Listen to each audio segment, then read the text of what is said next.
ఇప్పటికే తన నటనతో కోట్ల మంది అభిమానుల హృదయాలను గెలుచుకున్న పవన్ కళ్యాణ్ తాజాగా బిగ్ బి అమితాబ్ దృష్టిలో పడ్డారు. ప్రజలకు నిజాయితీతో కూడిన రాజకీయం చేస్తానన్న మాటలను నమ్మిన ప్రజలు కూటమి ప్రభుత్వాన్ని భారీ మెజారిటీతో గెలిపించారు.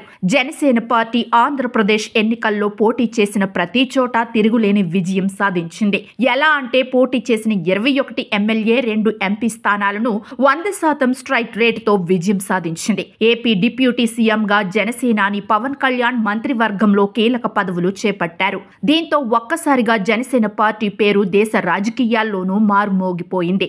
ప్రస్తుతం కేంద్రంలోనూ కూటమి ప్రభుత్వం ఏర్పడడంతో జనసేన కీలకంగా మారింది. ప్రధాని మోడీ సైతం పవన్ కళ్యాణ్ ప్రమాణ స్వీకారం సందర్భంగా పవన్ కళ్యాణ్ కేవలం పవనం లాంటి వాడు కాదు, తుఫాను లాంటోడని జనసేన పార్టీ గెలిచిన విధానాన్ని ప్రస్తావించారు. తాజాగా కౌన్ బనేగా కరోడ్పతి 16వ సీజన్లో పవన్ కళ్యాణ్ గురించి షోకు హోస్ట్ గా ఉన్న బాలీవుడ్ లెజెండ్ అమితాబ్ బచ్చన్ ఓ క్వశ్చన్ అడిగారు.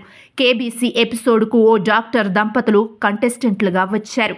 ఈ సందర్భంగా 1,60,000 రూపాయలు గెలుచుకునే నిమిత్తం పవన్ కళ్యాణ్ పై ఓ ప్రశ్న వచ్చింది. 2024 జూన్లో ఆంధ్రప్రదేశ్ ఉప ముఖ్యమంత్రిగా బాధ్యతలు చేపట్టిన సినీ నటుడు ఎవరు అని అమితాబ్ వారికి ప్రశ్న ఇచ్చి పవన్ కళ్యాణ్, చిరంజీవి, నాగార్జున, బాలకృష్ణ అనే ఆప్షన్లను ఇచ్చారు.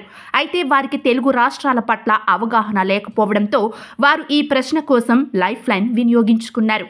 ఈ ప్రశ్నకు ఆడియన్స్ పోల్ను ఎంపిక చేసుకోగా 50% పైగా పవన్ కళ్యాణ్ అని ఆడియన్స్ పోల్ చేశారు. దీంతో వారు కూడా అదే ఆప్షన్ లాక్ చేశారు. దీంతో 1,60,000 ప్రశ్నకు వారు సులభంగా దాటేశారు. కేబీసీలో పవన్ కళ్యాణ్ పై వచ్చిన ప్రశ్నకు సంబంధించిన వీడియో ప్రస్తుతం సోషల్ మీడియాలో వైరల్ అవుతోంది.